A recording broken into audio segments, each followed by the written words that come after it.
media are welcome to watch the meeting remotely and listen to the discussions as they take place. Now, we'd like to welcome all those in the committee room and everyone watching in YouTube. I think it would be appropriate if we start the meeting with 72 seconds silence.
Thank you, Chair.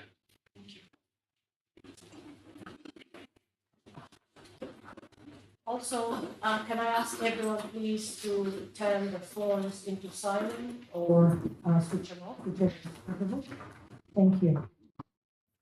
First item 1A.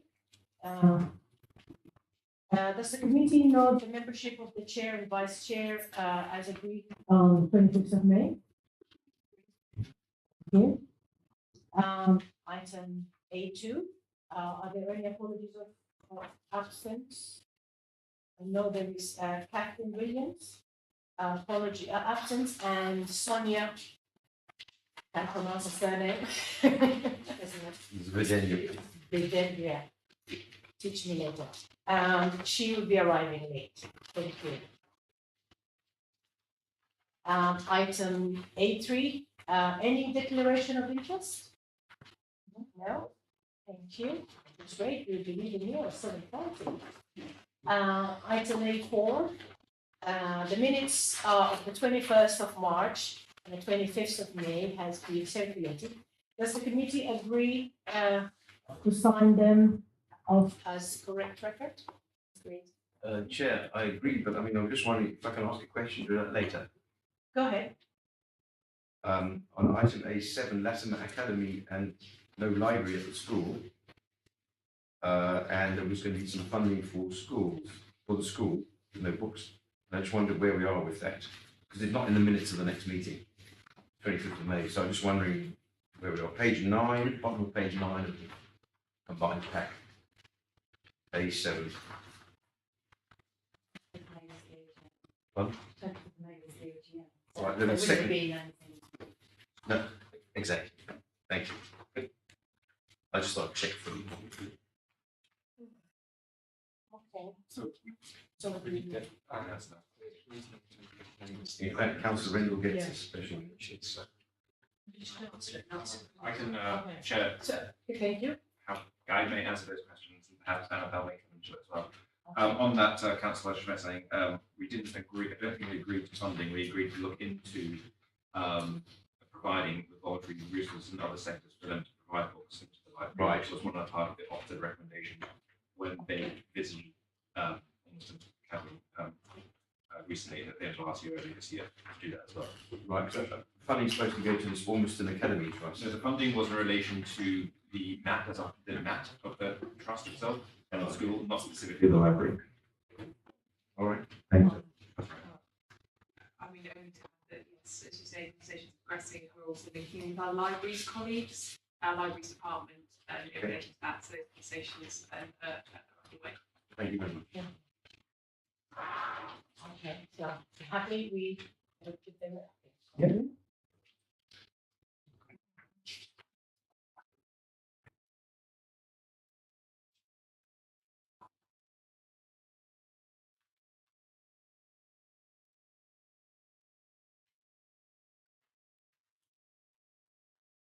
Item A5, response to recommendations in relation to tackling domestic abuse support, supporting the children as a victim report. This committee members undertook a careful examination of the ordeal of domestic abuse and what happened to children during the pandemic. Where there is domestic abuse in a household, the children are always victims and not just witnesses. Our report set out key learning from our review, and a set of recommendations to deliver better support for children and young people who find themselves in such dark and difficult situation. If members agree, I would like to take this report as read and will invite Councillor Foulkes, lead member for Family and Children's Services, to make a brief comment, if she so wishes, before we ask questions about the response. Do you want us all to come up? Would you? Yeah. Should we go over? Yeah, sure.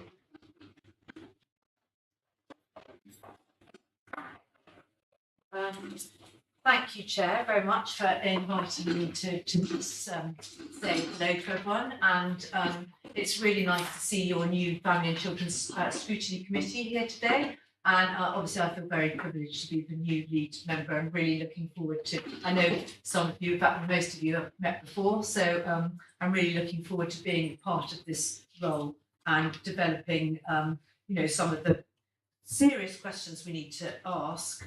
You need to ask us, that we're always keeping children at the centre of absolutely everything that we do. But just briefly on this paper, which I am going to hand over to Councillor Rendell to answer, because it all took place while he was still the lead member and not me. I just wanted to say how much I welcomed the working group's work that they had done on this.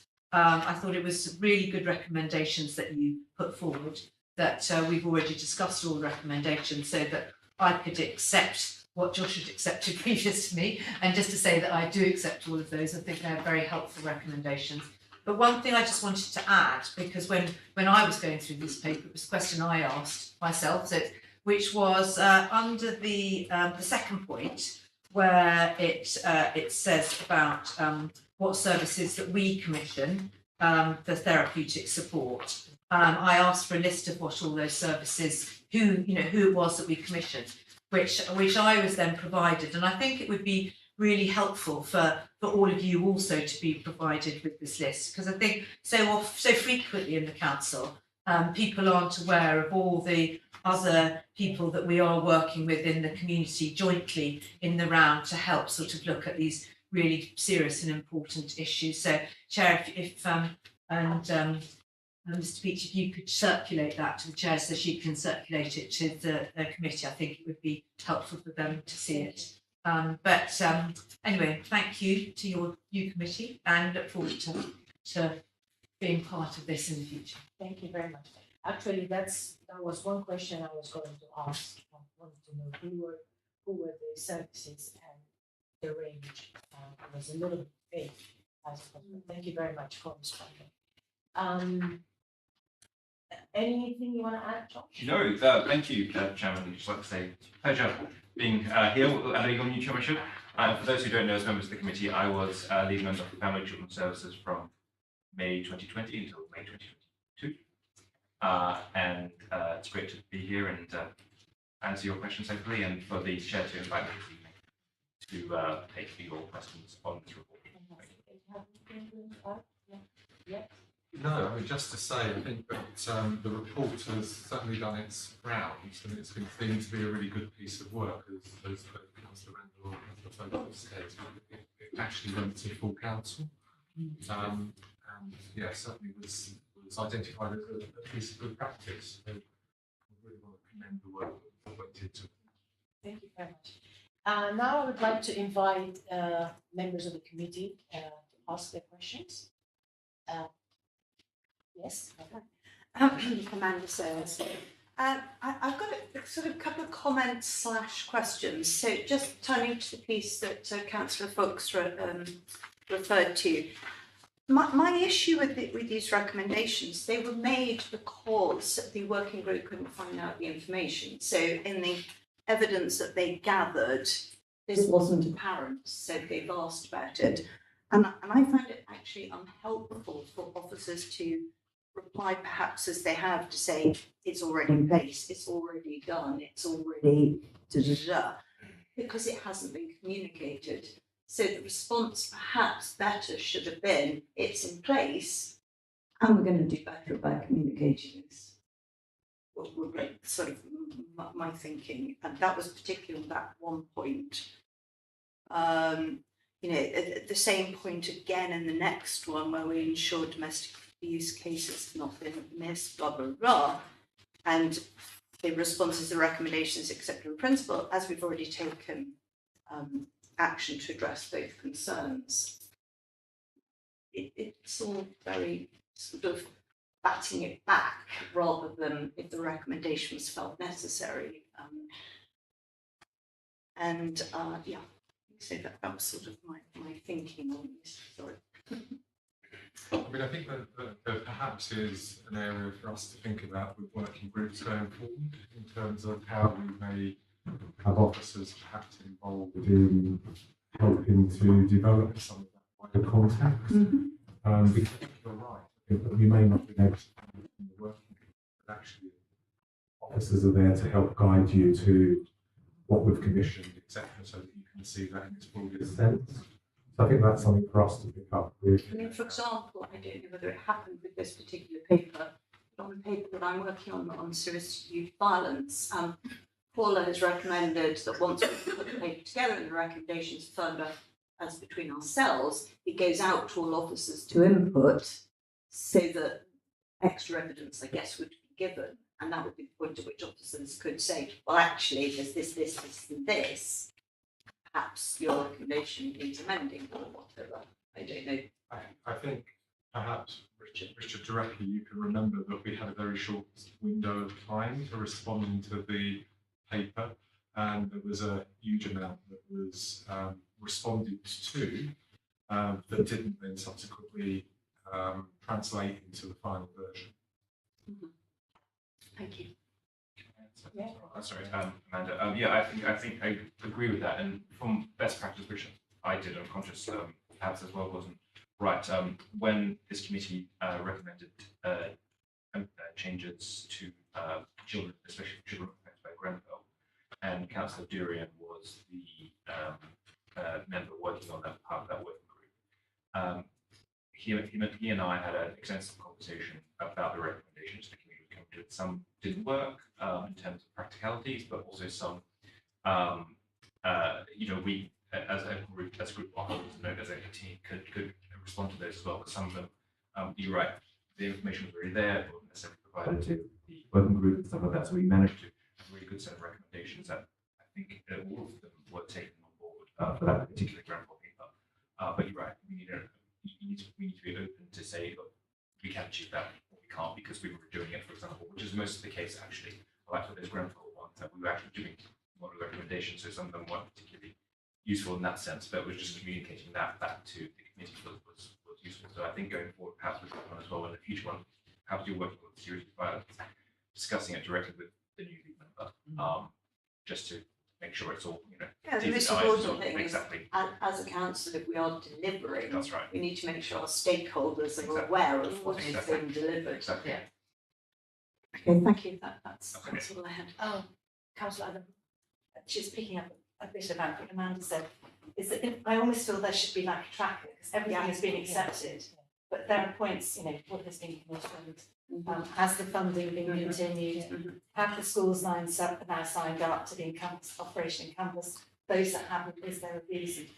It just needs a little bit more in there, and with all the recommendations, which I thought were very good, there's things that could have just been ticked off or in progress, rather than just accept it. What goes back as well to my previous one about the Grenfell one, which I think is looking at again. I think it's a sterling item. We do that on that.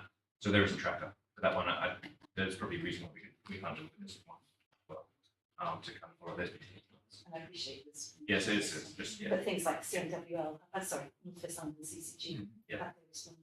Well, Sarah, actually, interestingly, when we were looking at the work programme for the following year, both Rich and I, which was all done by email initially, both Rich and I said, well, actually, surely what we do should be following up to make sure that, as you say, there is a tracker done. We don't just sort of come up with recommendations and say goodbye. But we were told that that was work of somebody else to follow up on. That wasn't our role. As I understood it, was right, wasn't it, Richard, in the email sort of correspondence? Well, I think it is part of our role to make sure that what's been set out here and response, is pursued over the next year or so to make sure that some of this is actually embedded. And there's evidence coming from officers as to how these recommendations are being It taken doesn't forward. really show that in the work programme, does it? We don't necessarily have that set down as an official thing until we have a discussion about our work programme. So it could be something that we decide we want to come back at 6 months' time to see how this is going ahead, and if the committee agrees, then that's something we could note and then action. And it would go to officers. I mean, it could be in an offline paper, so rather than coming back to this.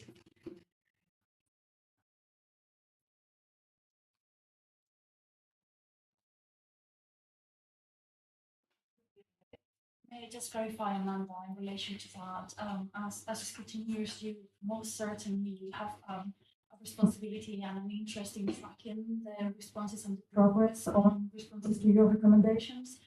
And there is a recommendations tracker that is published with the papers for the overview of the scrutiny committee, but we also publish the response, the tracker for the responses to your own recommendations with the work program for the papers for this committee. So I think, if I can share, I think then it's really about evidence, isn't it? It's about evidence in the extent to which these recommendations have been accepted and pursued, and the work is kind of embedded in what you're doing. So maybe we can have a think about putting a point, a note to you about the areas that we'd like a little bit more further follow-up. I mean, I think a really good example of how this might play out is the one we've all been discussing about therapeutic provision. Great to see the commissioning. That'd be really excellent to see that. But also take it a step further. It's not just having those services that are being commissioned and accessible. It's the waiting list, isn't it? That is really key. Because if these children are waiting a year, 2 years, then that's a red flag for us. So I think a really good response, is here's a list of therapeutic services we're commissioning. We think it's the right set given what we know about our group of young people and children. But there are these concerns about waiting lists, or these are the waiting lists that we're seeing. Some of them are fine, 2 weeks. I think that would be that's a kind of a really kind of top-notch response to one of these recommendations. Given that we're commissioning services, there will be a framework review of the specification and looking at the evidence, and I think that's what you were asking. I'm sure we could. And just to keep going on the kind of smaller points that I'm picking up. So Sarah talks about Operation Encompass. I think that's an area where we'd like an update. 6 months time to see. I mean, there aren't that many schools that are outside of Operation Encompass. Good update around that. And then recommendation 8, which is about the decision being taken at the Education Partnership Board. Again, I think that would be something that we'd like to hear how that discussion and how that what decisions have been taken at that point. So I think a bit of a follow up at that when that decision is taken, that would be very helpful. I was prepared to give you a verbal update on Operation Encompass. That would be helpful. So, as you say, the majority of schools have actually signed up to Operation Encompass, and you're aware of the operation. Unfortunately, our BCU lead subsequently left BCU and has recently been replaced. So we're hoping with the new impetus around this new appointment that we will be able to get all schools signed up to that. Because ultimately, schools will want to they'll be keen to sign up on the basis that they're getting the information that operating companies are there to deliver. And we think that that's been left somewhat wanting because of the changing personnel in our ECU. So, I don't remember really schools, but we were really mopping up the very end of schools. Go ahead. Sorry, just another point if I may. I don't know what the number of the recommendation is, but it's at the bottom of page 16. It's to do with the early help team, and the recommendation is that we must be assured that the early help team is adequately resourced and has the right tools. I don't believe that this has been fully responded to. You state that they're adequately resourced when benchmarked, but that has the right tools was, I think, a sort of subtext of everything's not quite right there, and perhaps we need to look further. So I think the statement just they're all trained in domestic abuse responses isn't adequate, because they may be trained, but maybe the training's not right. It's not doing what it needs to do, because that, I believe, is what has the right tools. It's getting not necessarily reading your subtext in your report. So thank you for making that clarification. I might be wrong about that, Okay. but Okay. I mean, what we also know is that our early help practitioners, early help isn't a statutory provision. So what we do know is that we have a strong investment in the early help provision in the Royal Borough. And we also know that they have embedded a training process which is trauma-led, which would lend itself very, very well to domestic abuse. So staff are well trained, well equipped. So I think if you've got further evidence, I'd like to perhaps take that. no, I don't. This was from what I had gathered when these recommendations were put forward and sort of discussion at the time. Yeah. Not right. Yeah. Certainly when we benchmarked ourselves against other early help services, then we're confident that we have a robust early help. And that's a question I had, so let me jump in. We hear you talking about KNC and early help center where KNC are adequately resourced when benchmarked against others. What are the other? Where are the others? Are they poor, good, outstanding, what? So we benchmark against people who are what? We would benchmark ourselves against, certainly against Westminster, for example, which is an outstanding service. Okay. And our level of spend is higher in early help in KNC than it is in Westminster, for example. So that's one. So I think it will help if it mentions here that we benchmark ourselves against such and such who are such and such. So this way the person who reads can see straight away we are benchmarking ourselves against something standing and we are just going to even accept. That's fine. I think what I'm getting from you all is that you probably need a full report rather than a list of narrative like this. We'd be happy to provide that within a time frame that is acceptable. Tony had a Yeah, thanks, Chair. In a sense, my questions are follow-ons from what's been said before. But anyway, it says on page 15 and then later on in the report. By the way, the report I would like to commend. It's really good.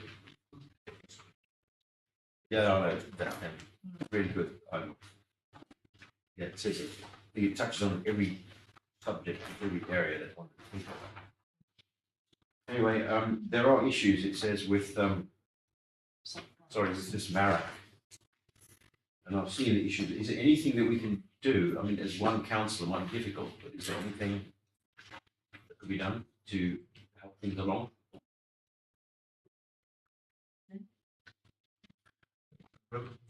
you will see that that recommendation was for the lead member of community safety. So it's under Councillor Will's responsibilities. My understanding around what the report found was a number of outstanding actions for departments. And when we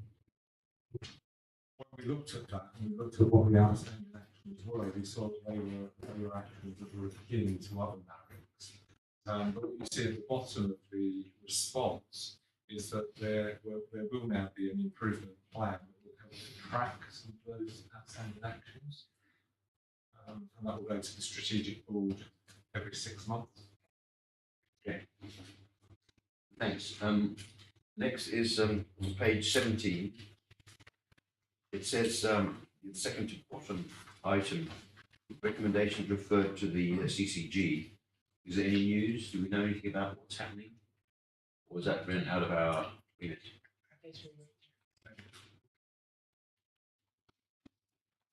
Yeah, I understand that our former governance report was following up on that recommendation with the CCG, but unfortunately we have not received a response yet, but we are keeping on that. Okay.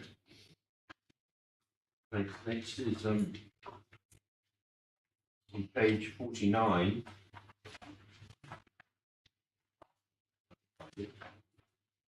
Yeah, on the recommendation number 4.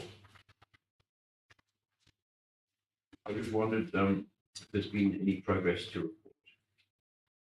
Or you said we just covered it. Oh, sorry, you just I just realised. Thank you. Yes. So forget that. Thank you. That's it. Thanks so much. Okay, thank you. You have a question? Mine is very sort of more of a requirement and request than anything else. Being sort of totally new to this whole process, it would be very nice if there was a glossary of, just a brief glossary Of the Yeah. abbreviations? yes, MARAC, and every, it would be just so easy to refer to it. Every time I was just looking, oh, what does MARAC stand for? Each will oblige. Oh, that I trained him That reminds how me. many years ago? Please. What's the difference between V/S and VCS? If Yes. any, for example, what is a V/S? I've never seen that before. What's a VCS? May I say, it's victim survivor, Pardon? victim survivor. What, V/S? Yeah. And VCS? Voluntary community sector. There are some apples in the paper because I asked for them too. They're not all there, so they're not Don't good. forget Yeah. that not everybody knows what they are. Exactly, so you. Well, I had questions, but they've been answered somewhere in the paper. I guess, and Mona, you have a question? Okay. Anybody else have a question outside? I guess, we can say, you know, just I guess it needs more clarification and a glossary for my class there. Or maybe there's a glossary already. I did look at that, there's some. And maybe a possible tracker going forward. And I think we can move on to. Chair, Sorry, go ahead. can I just clarify the committee, Glenn mentioned earlier that he was getting a sense that the committee would need a full report, and yeah. I just want to clarify with you, if you feel that the committee like. Well, the committee always welcomes more information, more detail. So No, I took it for granted, that's a very generous offer, and we will definitely happily accept. How, does everybody agree with me?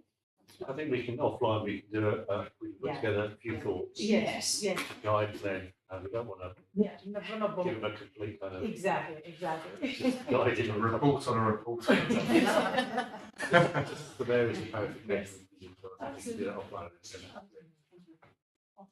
Fantastic. So I guess that's taken care of. Thank you. Thank you very much. What is my next, it's, is it A6? That's Is that- the then. Should be A6, A7. in this basics, yeah? Thank you, everyone, and thank you for coming. Okay, now we move to A6. Children and young people's plan engagement update and the next steps report. The Children and Young People's Plan is a document which sets out what the Family and Children's Directorate aims to achieve with the children, with and for children and young people over the next 3 years.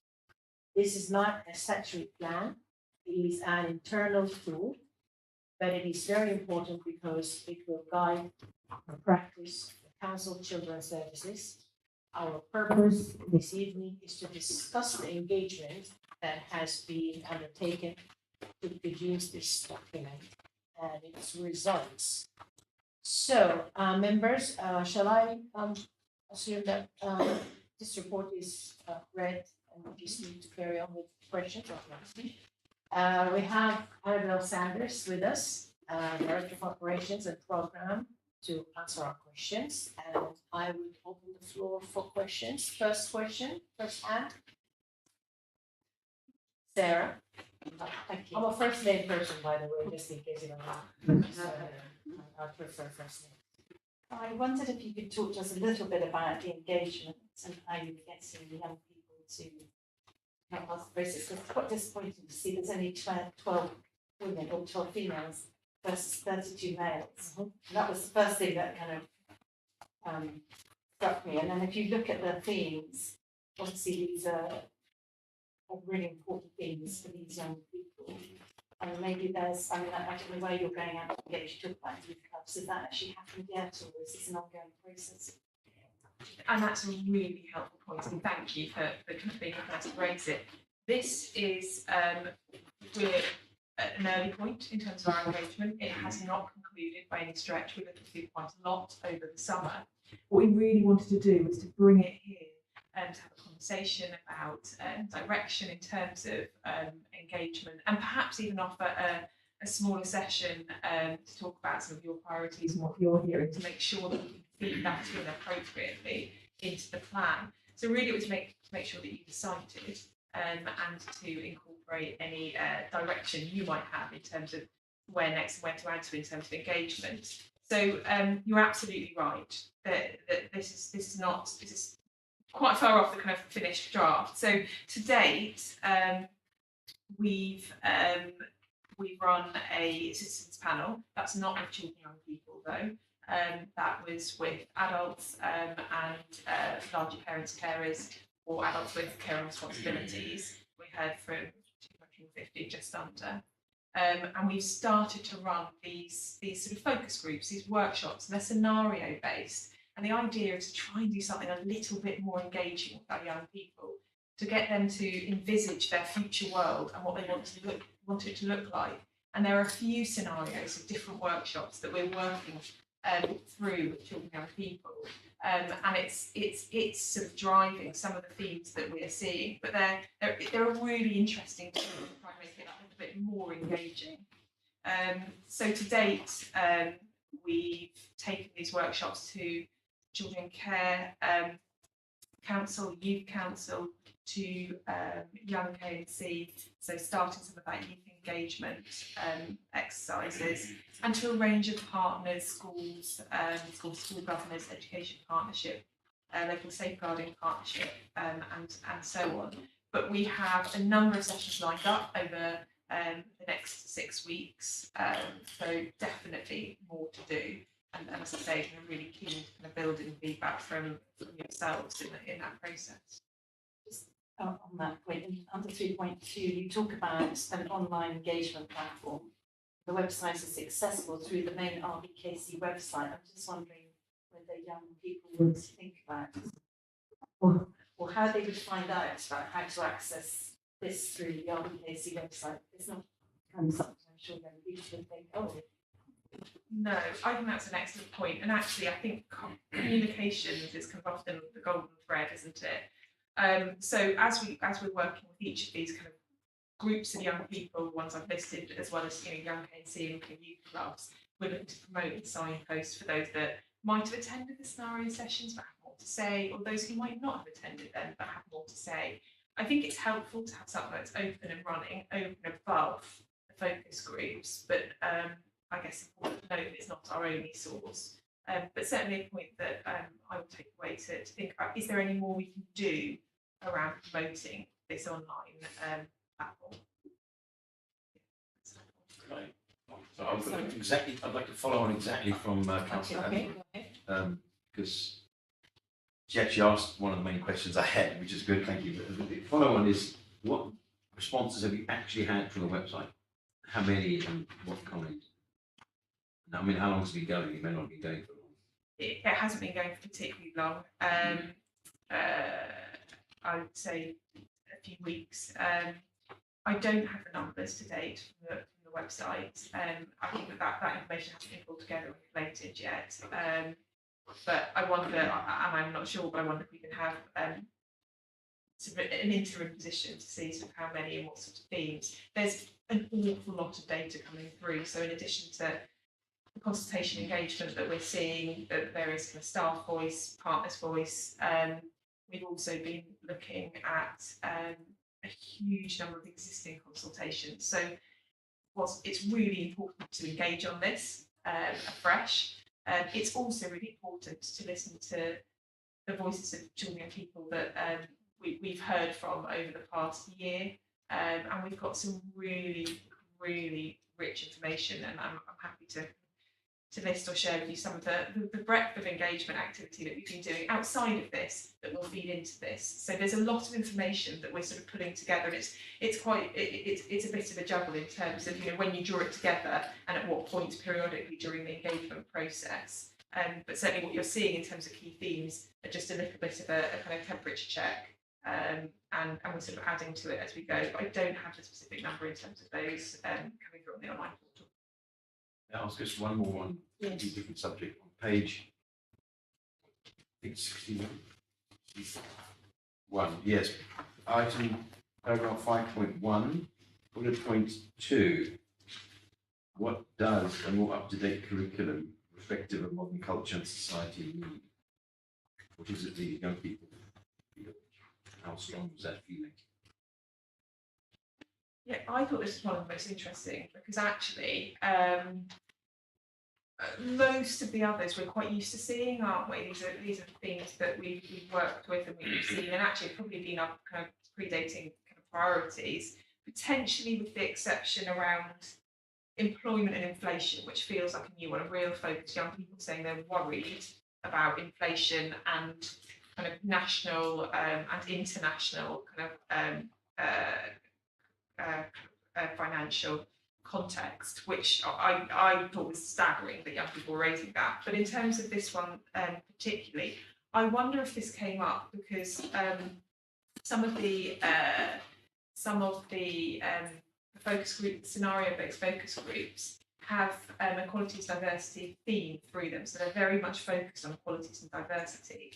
And so I believe that this is a really relevant and tangible response from children and people about how they experience inclusion in their day-to-day life, and perhaps feeling as though the history that they're taught, the things that they're taught, don't reflect their cultural heritage. But how old are these? I mean, this could be, what's the age range of these young people? And what is it? I mean, when you get to school for GCSE, whatever, what does that mean? I mean, does it mean they want to drop a Shakespeare book or want to do a George Bernard Shaw book, or what? Was this just reflective of my ancient school days? No, not at all. So it depends on the age. I think that this is a sentiment, and I think that it's here because a few young people will have expressed it, so more than one who will have heard it. In terms of exactly what that might mean and where we might take it, I think the purpose of the plan is probably not to answer those questions. It's to set an ambition, just take all of this information and set a strategic ambition that we will deliver over the course of the plan. So I don't expect that the plan will set out kind of exactly what that means. We'll be able to produce those answers in October when we launch that plan. But certainly, it will set our direction and it will reflect what we've heard, our priorities, and give us time to weave that into other sort of strategies and plans within children's services and beyond, and also into sort of our delivery and service planning as well. We need to see the statistics at some point. How many and what age? I think you're absolutely right. No, and I think this is not this is not the full engagement report. This is to really signpost that this is happening, and with lots of feedback, and there'll be more on it. Thank you very much. Amanda? Yeah, you obviously mentioned that this is just a draft at the moment. I'm slightly concerned that you might publish this ahead of the report from the working group on serious youth violence, because a lot of the themes that came up in this about youth clubs, for example, engagement, responses from the young people, etc., they're things that we very much explored in that working group. I think it would be a shame if there's two completely different strands that are covering some of the same issues. So it would be quite nice to use one to inform the other. Would you agree, Paul? But then the youth violence, That's coming out it's coming up in October. So what I'm saying is, if that comes out after the publication, I think it would be a missed opportunity to join up thinking for your plan. Understood, absolutely understood. And as I said, that's a really good point. I mean, as kind of ongoing consultation engagement happens, there's a real opportunity to make sure it feeds in, and we're sort of trying to collect and collate all of that information at the moment. So exactly that, that reason to make sure that we're making the most of the engagement that we're already doing, and it's impactful, and it forms part of this really important strategic plan for us for the next 3 years. Good point, thank you. Any other questions? I have a question here. On page 60, 3.3, I think it's the third bullet point. It says enabling children and young people to be part of their own solutions and create their own future, giving tangible skills and experience in the process. My question is, can you walk me through the empowering element of it? I mean, how are we doing that? How are we empowering them to be part of their own solution? What tools are we using? What mechanisms? What steps are we taking towards them getting on their own? I mean, that's a brilliant question, but a really, really quite a broad one. So that's something that I think we try and weave through all of our services, from our universal services, from the way in which our youth clubs run, some of the programs they run around employment pathways and opportunities, the way in which we work with our economic development teams to make sure that young people have access to all of the opportunities that are available locally, nationally. The work we do through education, so that young people have choices in terms of their trajectory and pathways, and are aware of all of the options available to them. It's obviously a thread through lots of our early help work and our targeted prevention team that we have in early help, and of course, were Glenn here, he would also say similarly, it's a really important part of all of the systemic social work activity and practice, and building our services around voice and choice of children and young people. So actually, it's more of a principle to how we work and how we design and build our services. Thank you. Any other questions? Okay, I guess, will you delay your report or wait or or we kind of come around the same time as the youth violence reform? Or because we as you know, it's October for us. Yeah, I suppose I would maybe offline quite like to look at the timeframes because perhaps there's some information about the from the report that we can see ahead of time in terms of the I'm engagement. sure you'll be able side. to, and Paula and I were talking about it actually, we're going to be finalising that report in early September, so I would have thought fairly shortly thereafter you'd be able to see that. Yeah, I can confirm that. So you will have plenty of opportunities throughout the summer to see the report. I think then we should be okay to do it on the deadline. Fantastic. Thank you. I guess, no more questions, yeah? Thank you very much. Thank you. Thanks very much.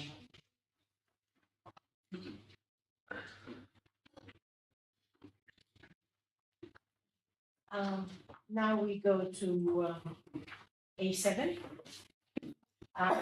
We are in the process of developing an annual work program for all scrutiny committees, following an open and inclusive prioritization process which began the workshop on the 9th of June.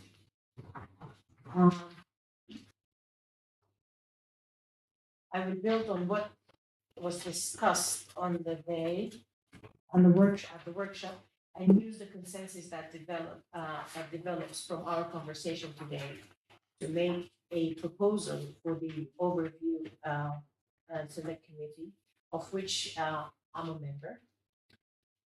We're supposed to bring 4 to 5 topics for us to scrutinize in this municipal year. And then the overview will discuss the proposal and will formally allocate topics to the select committee, all select committees on the 11th of July. We have a long list of topics, and it's and just recap the workshop. We looked at the long list, and we asked ourselves to have little conversations, and we had a couple of conversations in between. I'm pretty sure we also talked to each other privately about which ones we want. I had a chat with Paula, and I feel 4 to 5 is quite a lot for us, and maybe we should narrow the list of 5 into 3 as opposed to 4 to 5. Because we also have to have Granville, don't we, as an additional strand. And any surprises that comes in the year, I think with 3, we will have the scope to do that. So I was going to just, and we have all the lovely officers and who know, the knowledgeable people who know to talk us about, walk us towards what we're looking at. And if we just take them one by one and ask questions, discuss, and then decide on, decide, maybe we should listen to all explanation on all 5 points, and then decide maybe by show of hand or whatever which 3 or each of us can decide which 3 they like, and then we'll see. Yeah, would you like to maybe put forward the 3 that we kind of had a consensus on and see? No, let's let the people, I'd like to keep it open and let people, because it was, sometimes you think something is great. That's what I'm saying. It's a suggestion. Sorry? So you might change your mind. Exactly, Well, because that's people a might change their suggestion. mind. Once you hear the expert explanation, you might change your mind, you might lean somewhere. So, the first topic is health and well-being, which is 0 to 5. And then the second one is cost of living. Number 3 is children not in education, employment, or training. And then number 4, school funding, and in particular, special educational needs. And the final one is safeguarding, fostering, and adoption. Quite a lot, covering. Parental support as well. Sorry? Is parental support not one? Yeah, well, we decided, and I decided this behind your backs. We should. Can I say that? No, I think this is not going to continue on.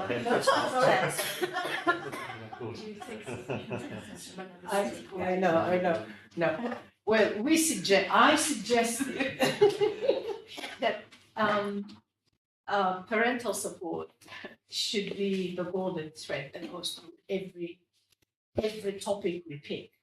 Because at the end of the day, it's the core foundation of the family. I'm not sure that that helps with certain things. If you're looking at school funding, special educational needs, the thrust of that topic is completely different. So I think by throwing in parental support, you'd actually distort what you're trying to achieve with that topic. Okay, but okay. I get you. Sorry to be No, absolutely. negative on that Well, one front. you're here for that. You're here for giving an opinion that hopefully will be alternate and will enlighten us. So that's a very good. Any other good points, or shall we start with going through the Yeah. the definition? Okay, go ahead. Can you so. Do you want me to start with health and well-being? Yeah, please, yeah, for not applied. I think Annabelle and I will do a joint. We're both pretty passionate about this. So we've been working for a number of years actually now, in terms of the transformation program on what we're calling an adult to find pathway children, so which actually has just been launched formally today. And that includes changing aspects of the pathway that parents and children experience and embedding health visitors within our family hub model approach. So we do think that this is a really good area for you to select. However, given that we're just in the process of implementing, we wondered whether you would want to do that towards the end of your municipal year, because I think that would give enough time for some of the transitions to bed in, and you'll have more rich material to scrutinise. It does seem to me, as a governor, I've been a governor of several primary schools. The thing that those primary schools find most difficult is the range of standards as the children come into the schools.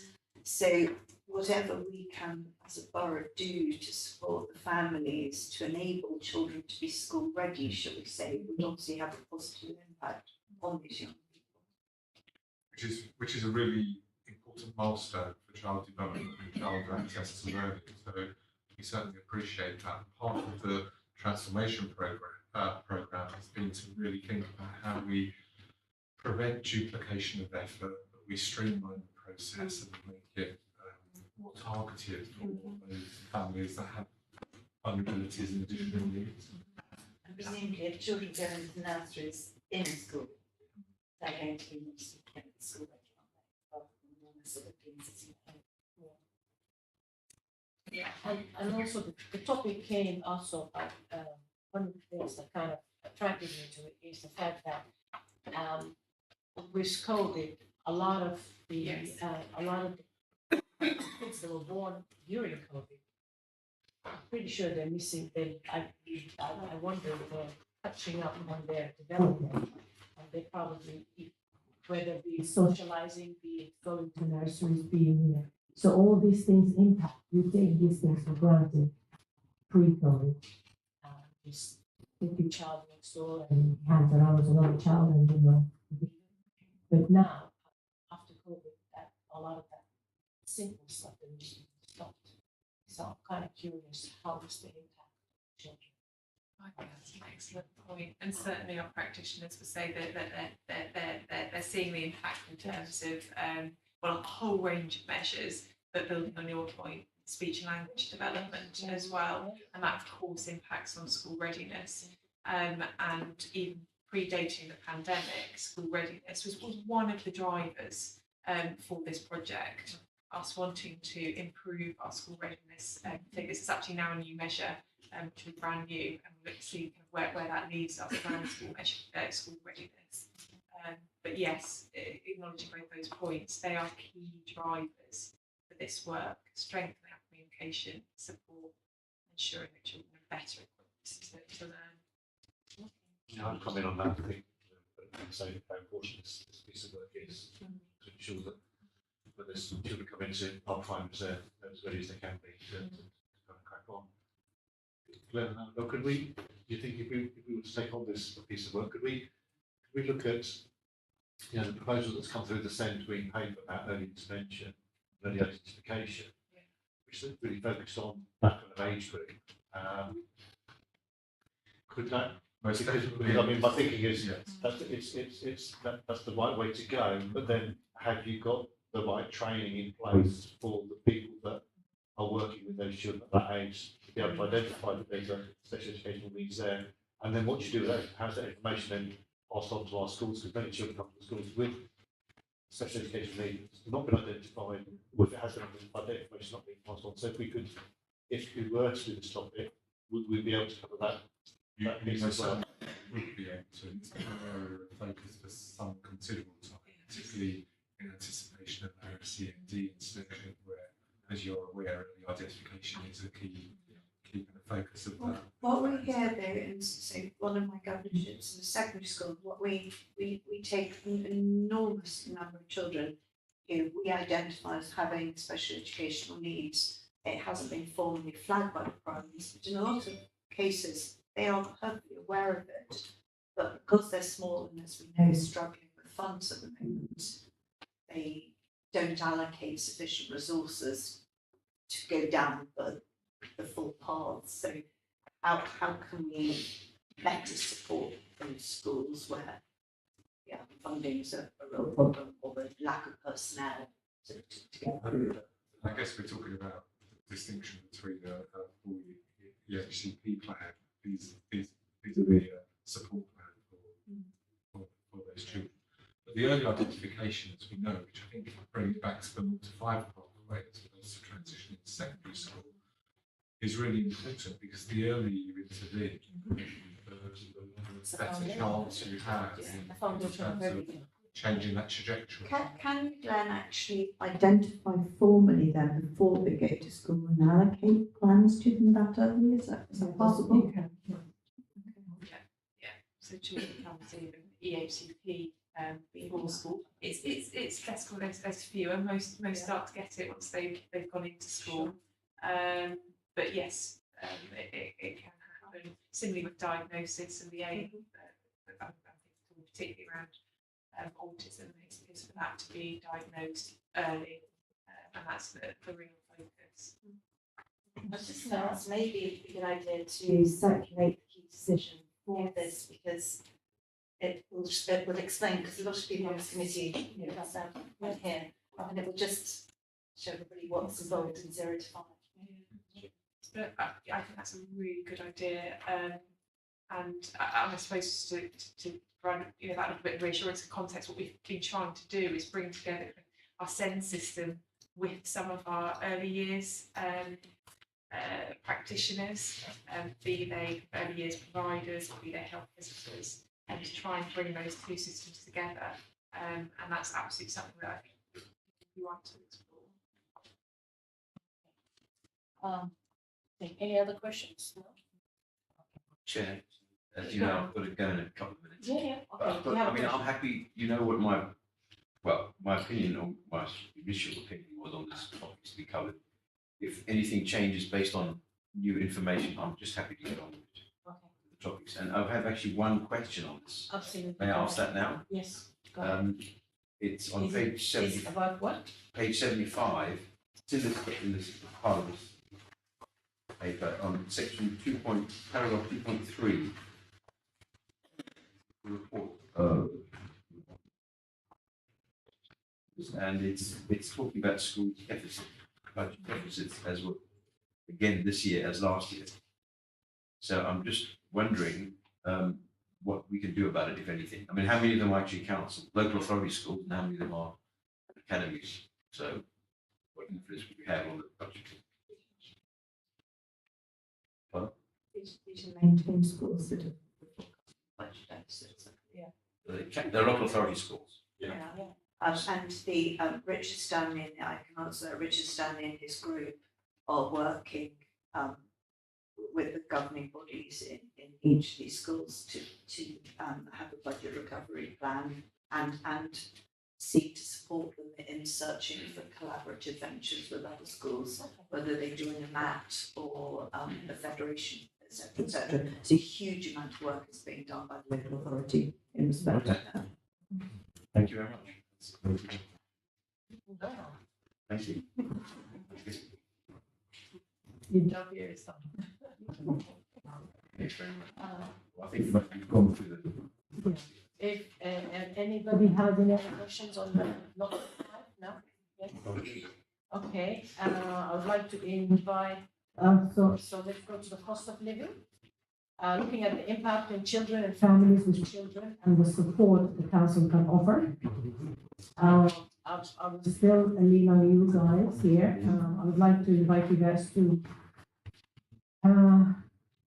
give us suggestions, ideas, and This is extremely. Focus on the number of scrutiny. We have an idea as to what this scrutiny might want the committee would wish to focus. I mean, I think it's from someone saying it's obviously a really important area, and the impact on children and people is quite pronounced. I was interested. I've been looking at just our local free eligibility figures over the last 2 years, and the numbers claiming have risen by 30%. So there's, and I can say that's similar in Westminster too. There's a real rise in those who are claiming free school meals, which is a really helpful measure in understanding child poverty. So I think that there are a number of programmes in place to support children and people who are free school meal eligible, and I think they will be a really good place for us to look at. So some of these are government funded, and we are implementing locally. So one of those would be the holiday activity and food programme. And that's been running for about a year, and government have confirmed funding has been extended, and so there's a real opportunity to look at that and think about it. You know, is it reaching the right children? Are we working with the right organisations as we think about longer term funding, given the government's commitment there? And so that provides just over 3 main holidays, food and activities. We're also currently, and this has less kind of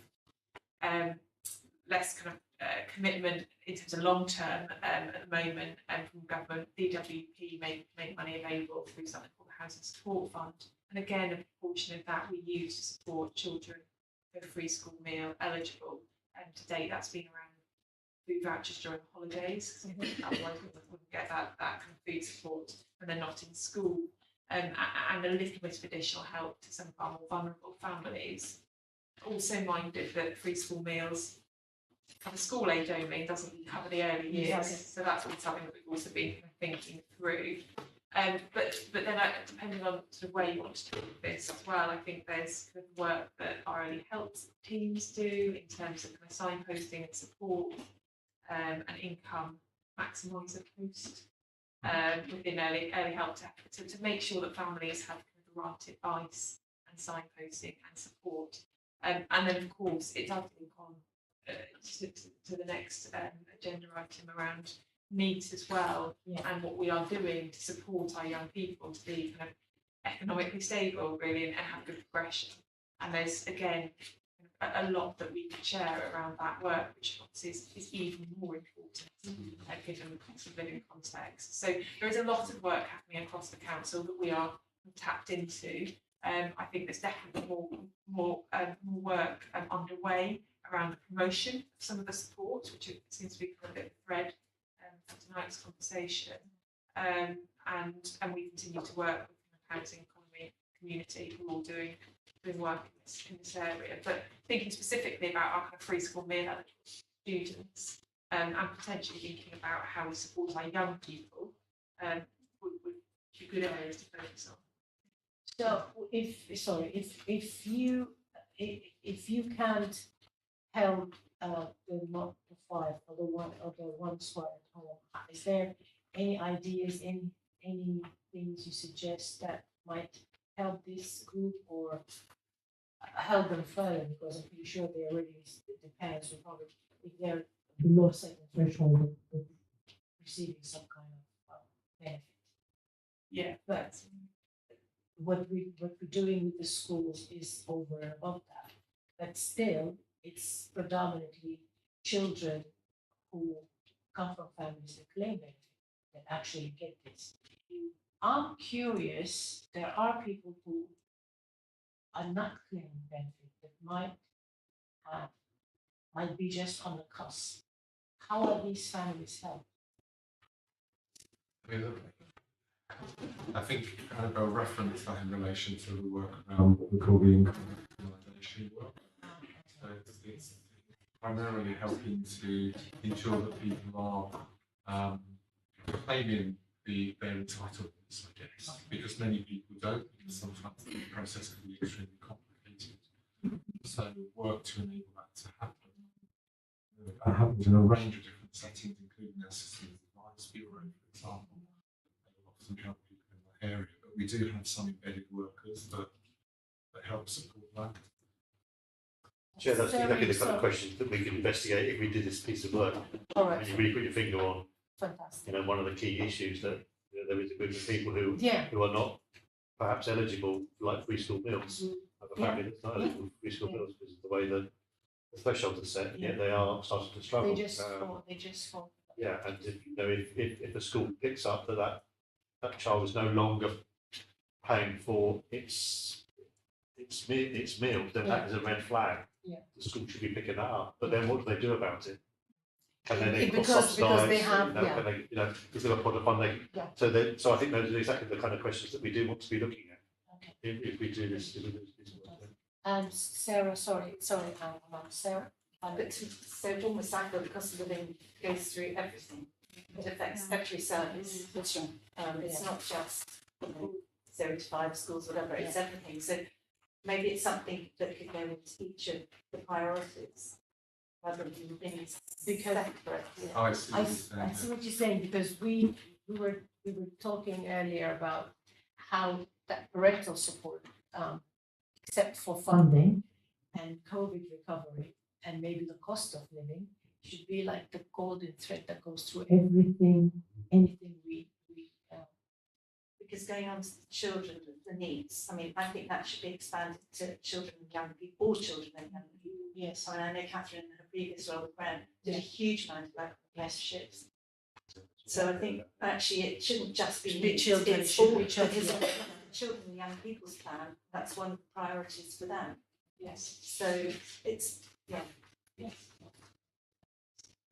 Make sure they don't Sorry. One of the things that I thought when I saw cost of living as a headline, I thought it was so very large, so overwhelmingly large, that actually we'd achieve nothing by concentrating on it. So I wondered whether it was a good idea. So I think if we choose it as a topic, I actually completely disagree, sorry Sarah, with the idea that it goes into everything. I think again, what are we trying to achieve? Is it we're looking specifically on certain funds to make sure they're best allocated, because other things look after those needs in other ways and they're scrutinised in other ways. So I think we've got to be very careful not to respond to something that's a very sort of emotive subject. But one thing that I felt quite strongly about this particular one, I was at a function hosted by the mayor, in the new mayor, in which he talked about his concentration on the North Borough and charities in the north.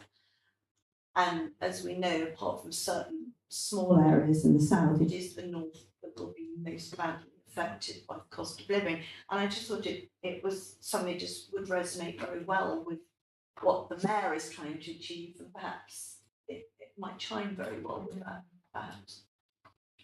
I think you're right, it is an extremely broad subject, and it is affecting, such vast members of our communities and residents. I think as Annabelle said, we were trying to narrow that down, gave some pointers around you might want to focus on this particular cohort, yes.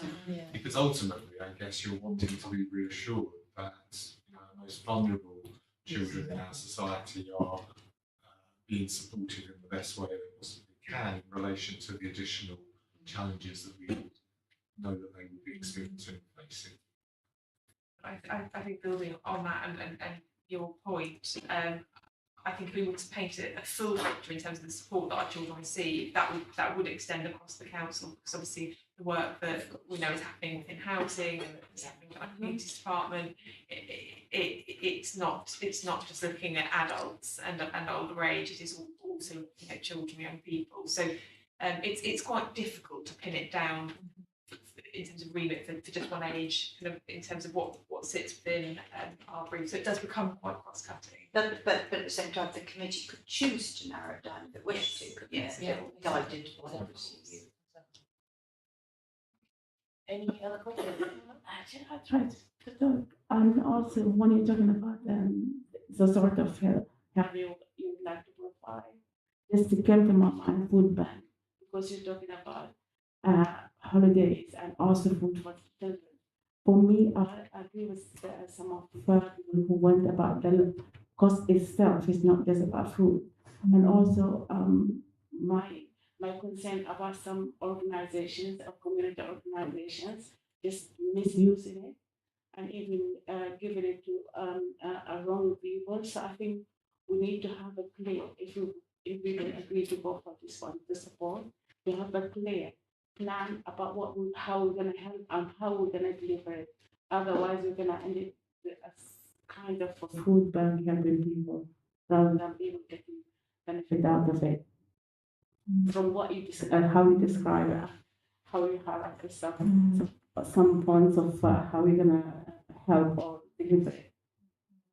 I mean, some of the funding, I think it's fair to say, is extremely targeted, so Yes. it has a clear criteria, but we can't step outside of that. So it may be helping you to understand aspects of that and be reassured that it is going to those specified people, residents. Do we know if any of the other committees are looking at it? What's that, Communities, for instance. Any? Housing has chosen cost of living. Okay. But what is their focus on? Is it just on? We will be meeting tomorrow. Okay. And we should Yeah. have a sneaky peek.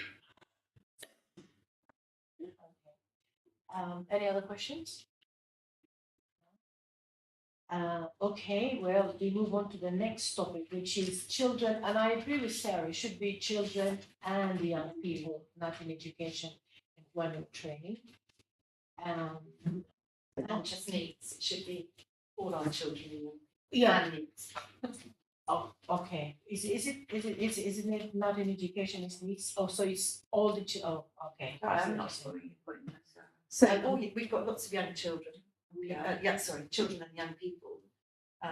And we have, and they're in education, but they're still worried about jobs, apprenticeships, all that sort of thing. But also concentrating on needs as well, because they are a section of the children and young people. So, sorry, this clearly was a topic which was needs, but are you suggesting we're looking at life opportunities rather than? So in the plan that we looked at earlier, it was one of the topics that they were interested in. It came up as one of them. And it is abroad. No. On the children and young people's plan, page 61. Young people concerned about money and employment opportunities, particularly coming out of the pandemic, should be increased work experience, apprenticeship and career opportunities for young people. The focus on young people from disadvantaged backgrounds, businesses, and government should work closely to offer these opportunities. But that's a different issue though, isn't it? This is all about making sure that we're not missing children. Yes, but I think they could be part of it, because Catherine in her previous role did a huge amount of work on apprenticeships. And I think it would just bring it all together. But I thought the whole topic is about needs, which is people, kids who are not in education, training, or employment. Instead of children, we were thinking to put children and young people. I think children, it is the older children, there's the younger people. Because the children are not going to be in employment. So our young people will be going to youth clubs and NEETs will be going to, sounds all the same, will be going to youth clubs. So they're all going to the same places, and there may be, CV writing, whatever, at the youth club. Yeah, mentoring, that Yeah. kind of stuff. So I think just bringing it all together so we know what is available for our young people. Would it be helpful therefore then to have a broader context about what options there are available to children and young people in terms of their progression into education and employment? And then a specific focus on those that aren't taking those options and what we're doing to try and re-engage them into those ones. There's another communications issue, isn't it? Again, there's lots out there that we provide, it's making sure it gets channeled to the right. Yeah. And I think it will become clear through that. Because there's been an awful lot of work that's actually gone on across the department with Mr. Hart's department as well. So we've done, since we've brought the targeted back in-house, you'll remember this committee sometimes was left wanting in terms of information about the figures, etc. I think that we've done an awful lot of work on making sure that we're much tighter on that, and we know the young people who are needs and the work that we do to try and to support them. Glenn, does need include children who are home education that we no longer oversee? Because I noticed recently, I think I did, in newspaper, the government's looking at tightening up all the rules around home education. And I must admit, when I looked into it myself as a governor, when a child went from school, it's quite alarming that after your sort of first inspection, that's it, isn't it? You don't have any involvement. They wouldn't be considered as neat. No. Separate figures for that to be home. Don't know if it might help shape the conversation and what your focus might be, because there's the duty in the school around kind of orientation around careers, experience, and that's a duty that sits with the school to provide that, and Ofsted look at that as part of their inspections, I believe. Then there's the very kind of targeted piece around the local authority's responsibility, where they're designated as neat young people in years 12 and 13, tracking them and engaging with them and trying to get them back into something positive. And then there's a kind of the broader world of work careers bit, which is where this kind of collaboration between departments and teams, where what we're doing on the economy side is obviously trying to increase awareness around careers and options, increase engagement around employment opportunities for all ages and all residents, but some of that is suitable also for young people, and there's activity in the borough with Construction Youth Trust, so that and other organisations that are doing work that will target and work with young people in different settings. And then you've got the youth hubs and what's in youth. So you've got the schools bit, the youth bit, and the employment bit. So it's where it's a bit like, where would you like to focus, or which part of the system were you digging into? Really, I think it's something to consider there. Sarah, were you wanting to go beyond school age? I guess you need to go beyond 18 because there's a lot of young people that leave school and not going to university, maybe going to our youth club. And also when you think about it, the problems socially you have, and anti-social behavior doesn't come from children as such, it comes from the young people more. And I think, well, yeah, they do. But I think some they stuff, don't have any structure. but I think it's a lot. It will give them more of the structure you're talking about. It give them more of the something to do. And and when you go into these youth clubs and these after school provisions, you find a lot of the children act out and behave when there is nothing for them to do. When there is. Can I just say we as part of this, sorry to bang on about this again, as part of the children and young persons serious youth violence workshop, we've looked at this very specifically, and it came out as one of the primary drivers to, should we say, bad behaviour and more. So for that reason, I wonder if that perhaps that topic has had a huge amount of Coverage. put into it already. I mean, we all know bad behavior comes from idleness and having very little to do. Well, it's lack of opportunity. It's lack of opportunity, but I think behind the trainings.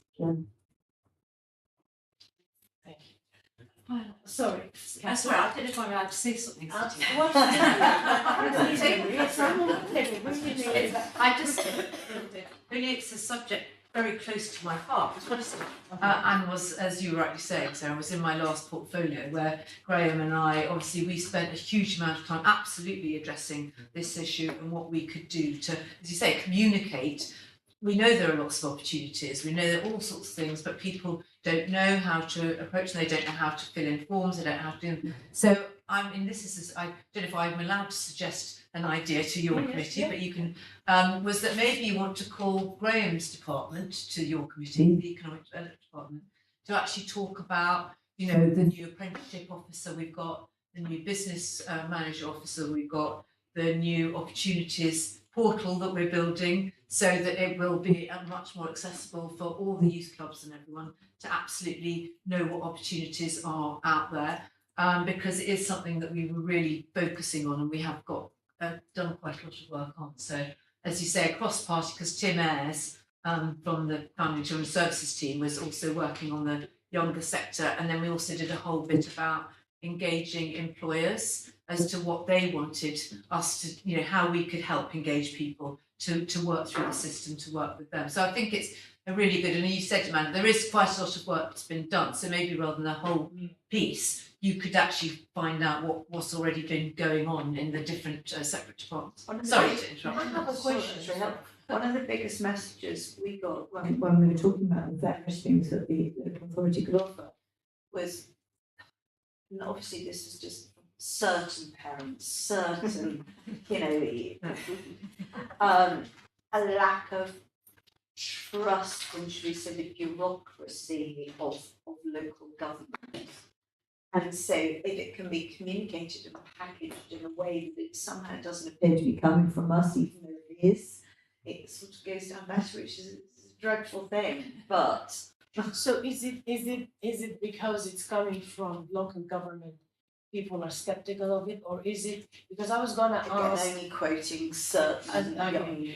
Because I was gonna ask, why is it there is when you sit down in a meeting like this, you find out there is so much information out there, yet the people who are the savviest in picking information and getting it, which is i.e. young people, for some reason seem to miss it. I don't understand why. Glenn's not doing a TikTok dance. So it doesn't get down well. There's a thought. I don't understand why. Is it we don't make it attractive enough, or is it because kids? I mean, my kids find all sorts of stuff all everywhere, all the time, but for some reason, the important information seems to be missing from this. Do we have good social media campaigns for the list? Because that's how young people find out about We don't TikTok in this council, though. TikTok maybe. I think the context is really important, isn't it? And actually what you need to see before you do is the amount of young people that are engaged in these opportunities, and then see those that aren't. And then there's the story behind those reasons as to why they may not be, which is a whole array of challenges. And then what you want to be reassured on is what are we doing to try and help those young people that may have disengaged from their education, or hopefully being re-engaged in their education. But I think that by and large we have a very strong record of people succeeding in their education locally. And it's important to hold on to that context, but we've got to do more around those that happen. Okay. Any more questions? No. Okay, let's move to the next one, which is school funding, special education. And I guess it's funding for all schools, normal schools and for special education. So, any suggestions? It seems to be quite a technical thing. It is. It's more about an explanation about the changes that have come to the national funding formula and the special educational needs, high needs. I suggest that's just a paper. Yeah. Yeah, I think to us, trying to explain and set out challenges that schools are going to face. Schools Forum covers this as an issue at every single meeting. Oh gosh, yes. It's the primary focus, particularly as we've got a massive deficit at the moment that we're paying back. And so every single spend that comes into the borough in relation to education, we look at this. So maybe we should all get the schools Forum. Yeah. Okay, well, that's a quick one, so we can move on to safeguarding, fostering, and adoption. Again, a very broad subject. Yeah. Adoption, just so that the committee are aware, we were all obliged, all local authorities have been obliged to join regional adoption agencies. So it's regional. It's regional. So Kingston and Chelsea has joined with Quorum, which has a number of different local authorities as part of that regional adoption agency. But we still have our tri-borough shared service, which is our fostering and permanent service. And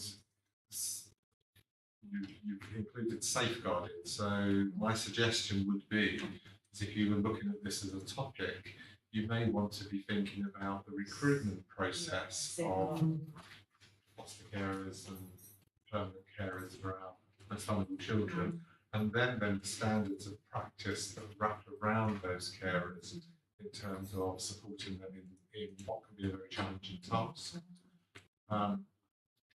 So I think it's a really good topic to focus on, but I think you probably need to.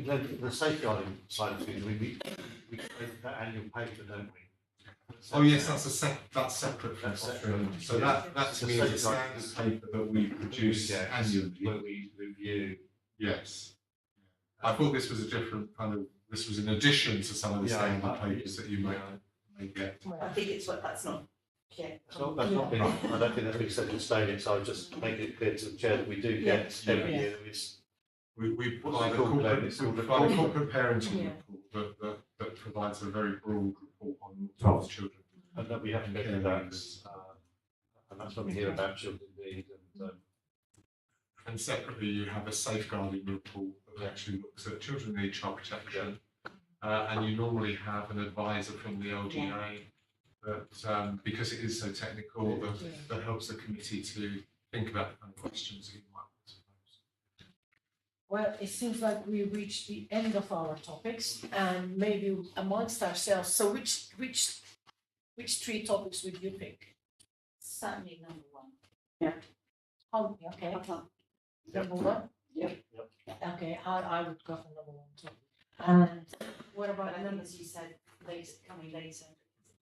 Yeah, really, okay. And what about number two? I think number two should be something we look at in everything more or less, unless we go through.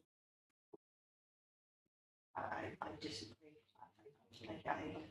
I think if you're going to look at it, you've got to decide what it is you're trying to achieve, rather than just pasting it on the thing. So how many people want to look at take number two, cost of living, and with a focus on what you want to achieve?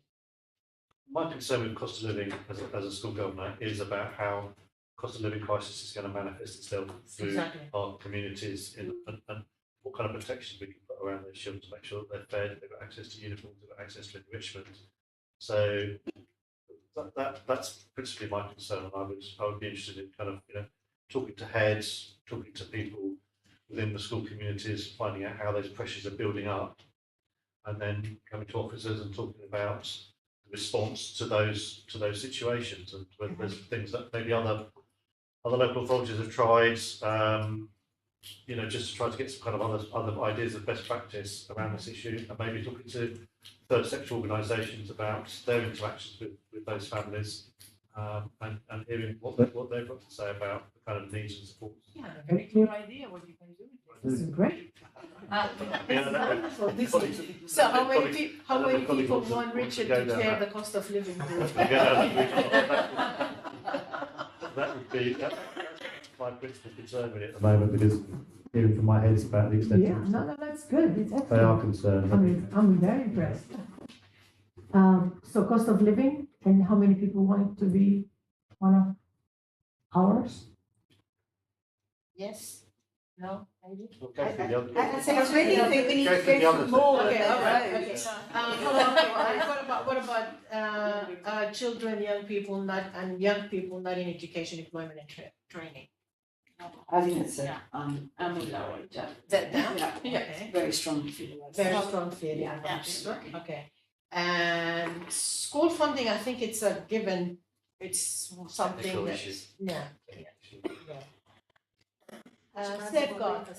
Safeguarding, fostering and adoption, looking at safeguarding within the adoption and fostering. It's the vetting. The vetting is it? And then the oversight. I guess that's how I read this, but Yeah. Richards is making. No, but it makes sense though, because safeguarding by itself, I understand, this is a very big umbrella. I think it's the safeguarding in respect of those two things. Yeah, is what it's exactly.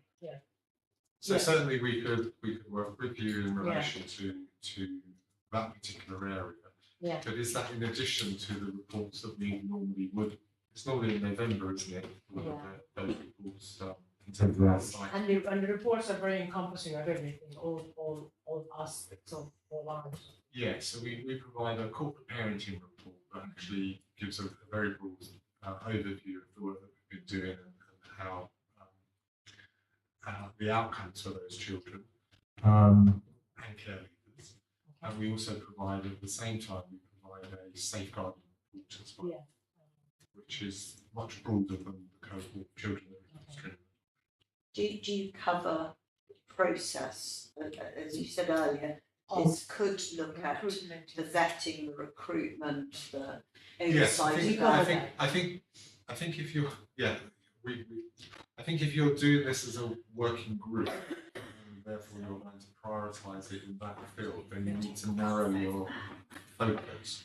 And my steer would be that you would want to look at the recruitment process for foster carers, connected persons, etc. Whether you want to do that for adoption, we have very, very few adoptions in RBKC. I would say that that's probably something that is narrow in its focus. And as I say, it's an outside provider, it's the core that does that. This committee actually heard about the lack of numbers of adoption. I think it was the meeting before last. Okay. So the corporate parenting report will give you all of that overview, having been adopted, special guardianship orders, etc., permanency. If you're wanting to focus on specific safeguarding arrangements and reassure yourself that they're robust in relation to the fostering permanency process, I think that would be. I mean, there's been so many horror stories, haven't there, in other boroughs? We certainly don't want to feel complacent in this one, but something like that might happen.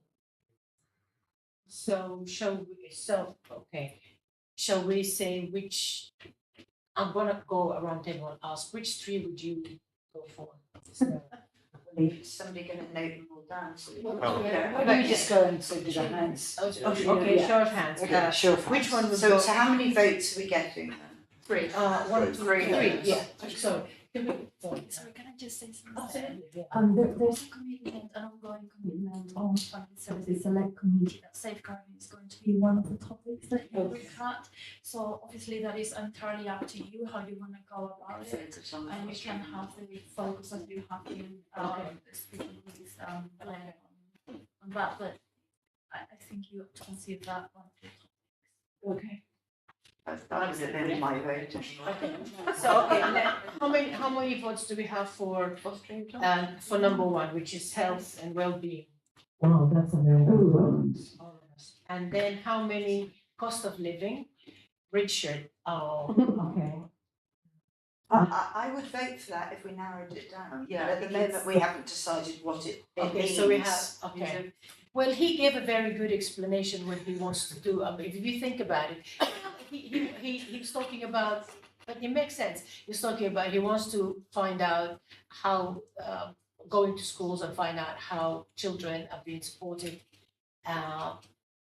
whether by school uniform, food, all that.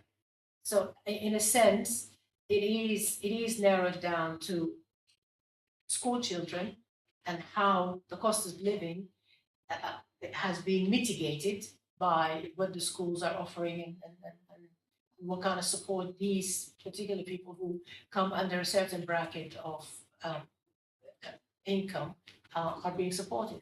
Or alternatively, looking at actually the specific funding that's supposed to mitigate the current crisis and looking whether that's been properly But used. the special funding is already going to schools, I understand.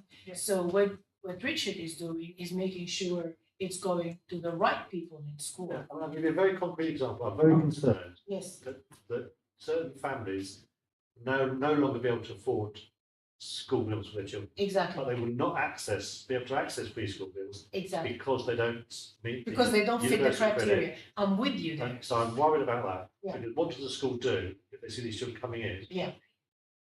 So that's just I'm one with example. you about that, and I'm going to put my hand with Kids you. coming in with without the right uniform, getting into trouble because they can't afford coaching.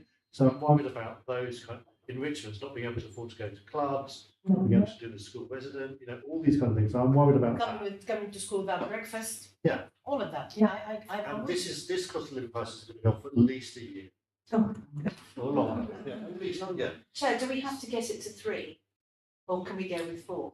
No, let's get it to 3. Yeah, no. No, 4, we're just deluding ourselves that we're going to do the good work and it's not going to happen. Should we go through the others then? Yeah. Okay, And yeah. see where we get? So now children and children and young people not in education and employment training. Yep. Okay. So how many? We have -2. Okay, so 4. Okay, so we have 6 for number 1 and 4 for number 3 and 2 for number 2. Yeah. Well, I may change my mind. Okay, so number 4, school funding, special. I think number 4 we kind of structured out, didn't we?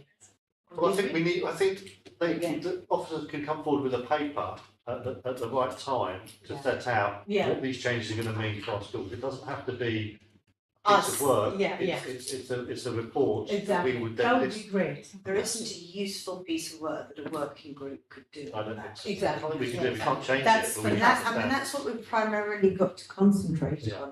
Is if there's going to be a working group, what is its focus? It's got to have a specific remit, otherwise it's not out. So officer report for the school funding. Yeah.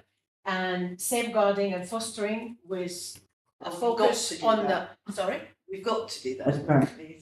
Yeah, we got to do that, right? It was an agreement, Yeah. I think since 2018, that the committee will be looking at. Every year, they look at it every year? And an aspect of safeguarding, and this is the only one. that's Okay, actually- so that's 5, and I guess you can't have just 5, 6 people. I understand that was discussed at council and it was that. Okay, Can I just clarify?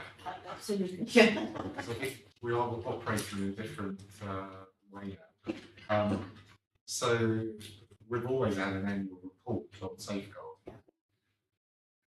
Is that suffice to meet that requirement?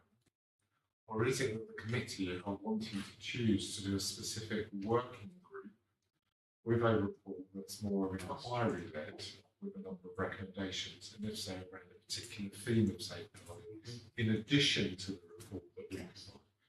We just need to know as officers. I think the report, in addition to the report to be provided, to do a safeguarding piece on the fostering, on how foster carers have been recruited and And then selected and then supported. so they're supported. Yeah. Yes. Yes. Yes. Okay. But But that's in safeguarding addition is to the. wider So that's support. additional to this, to what? Rather than Would that suffice the requirement, the annual requirement from, yeah, great, so that's one. Okay, so now, am I right, we still have 4. Because done the health and well-being for young people. Yes. And now the fostering adoption, we've got to come up with one more from the others. Sorry, with back to the safeguarding, we have to do it. I understand statutory wise, it has to come, the children's report has to come to children's, like the adults, one of these adults. So should that be a priority?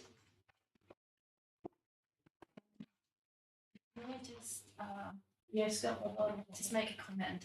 So that there was, I understand, counselling in 19, an agreement that adult social care and health select committee and family services select committee would every year look at the safeguarding of the more vulnerable children and adults in advocacy in the world as a priority.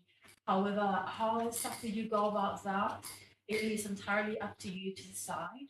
In the past, family services has looked at a number of reports that officers have provided. They're quite technical, and the select committee, as I mentioned, has always enjoyed the support of an external expert comes and provides you with some kind key lines of inquiry and so on and so forth.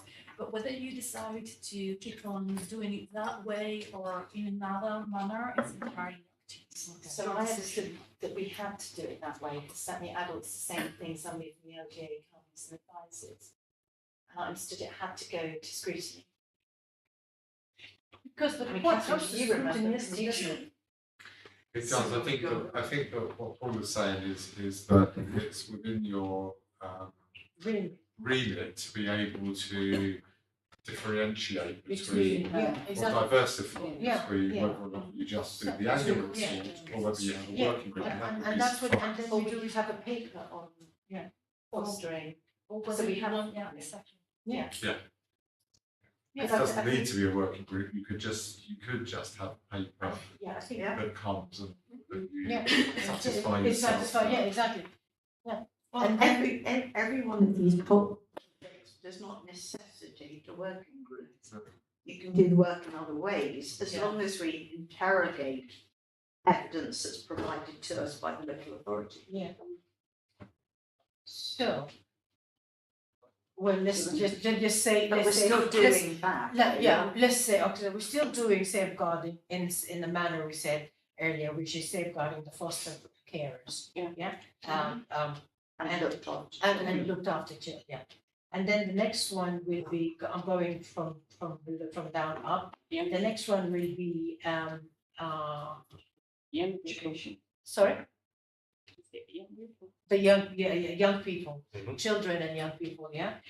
And then health and well-being, and of course, cost of living. Let's do 4. Well, I'm going to Because health and Chair, if I may. because health and well-being is coming towards the end of the year. So What, did you say there's something, so, you see what I'm saying? So we have 3 in, we always have that, sorry, in the course of a year. Yeah. You have that many, and the fact that one is coming at the end of the year just means you've got time for the other 4 two, yeah. plus grandfather for that. So you go So I ahead, mean, Sarah. what I was going to say is safeguarding is there anyway. Yes. So the fostering paper can come as a paper to a meeting. Okay. Can I make Why a don't we do suggestion the that children? might help? Yes, We'll absolutely. do our annual safeguarding report Yes. and we will add the additional emphasis on recruitment. Thank you so much, Glenn. Thank you, Glenn. Now we have 3. Great. So 3, health and well-being, cost of living, and young people. Sorry, can I just point out that only 2 people voted for cost of living?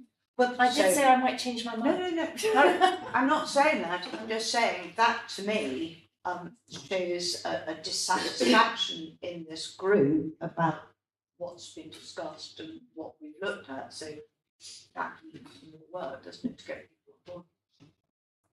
I think as you said before, it's such a big subject. I think we really need to. Would You you may narrow it? want to agree the 2 and then think about developing this. Yeah. Exactly. Okay. Exactly. So we take health and well-being and young people, education, employment and training for now? Yeah. Okay, who wants to chair health and well-being? Can I just throw something else in? Absolutely. I've spoken to you about it, and I've spoken to Tom Bennett, who's chair of Environment and Communities. Yeah. About the integrated care system in North West London. One of their priorities is obesity. And we were going to look at obesity, a whole council approach. So obviously it's a public health issue, so it would have to come under adults, but we'd like to have somebody from children's and somebody from environment and communities on that, because it goes, 0 to 5 through school, everything. So I just wanted to throw that in, just in case anybody's interested in maybe chairing that. Before you pick something else. Sorry to put more work. That's a very interesting one. Yeah. So, who wants to chair the health and the lot to 5? Okay, join one. Okay, who wants to chair the young people education and employment? Nobody wants to chair anything? He felt so strongly about each of those, they were advocating for it. Chair of the things. So shall we, But are these working groups or are these just? What just reaction actually So which one do we think we require working groups in? I thought these were just priorities. I didn't realise. Yeah, we really need to. Well, No, because you can't see what because I think everybody is ready to go home. I was just going to suggest that. Why don't we just sleep on it, think about it, when are we going to make a and decision? by all means, send me an email if you fancy chairing one of these. That's not quite the point. What we've got to narrow down is what is the thrust, what we're trying to achieve, so what the key lines of inquiry would be, and how we gather evidence. Do we need a working group or not? Go ahead, Sarah. If I could just butt in again, sorry. I didn't realise that these were all going to be working groups. I thought these were our priorities and this would feed into the work stream. Yeah. So that And it could we be could working ask for a group. paper on It could be whatever it working is. groups. It could be anything. But someone has to, want to take the initiative to run with one or the other. Our last chair liked working groups, Right. so everything had a working group. Okay. This doesn't have to, does I mean, it? health and wellbeing, I don't think it's too early to have a working group Well, on health and wellbeing. yes. It's only just. Exactly. But it is a priority. It's a really important Yeah. priority. Yeah. But we've set the ball rolling if you're going to take it forward and come to us. So that's why I question whether we actually need to Outside, or just which the best way to conduct it.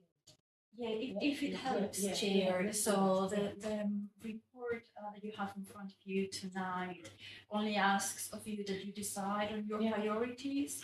I will be working with the chair to make a proposal on how methodologies for the different priorities when we have them. So you can continue this conversation offline as to who would be interested in leading on the different strands of work and how you like to do that, and obviously come to an agreement and approve at the next meeting of the select committee, which will be in October. It does strike me that the cost of living, however it ends up looking, would be a good one for a working group, because you could have, for example, a round table discussion with the teachers. So that's how we could draw an evidence, couldn't we, from them? You could also perhaps have a round table discussion with various centre leaders or other people like that. Maybe even something in the health services, because obviously or nutrition, etc., impacts that. So that might be a good one. So I guess you can say these are our topics, and we'll come back with further information. Where am I now? No, exactly. Wait, I don't know. Chair, just for clarity and for the minutes, your topics are the health and well-being in 2 to 5.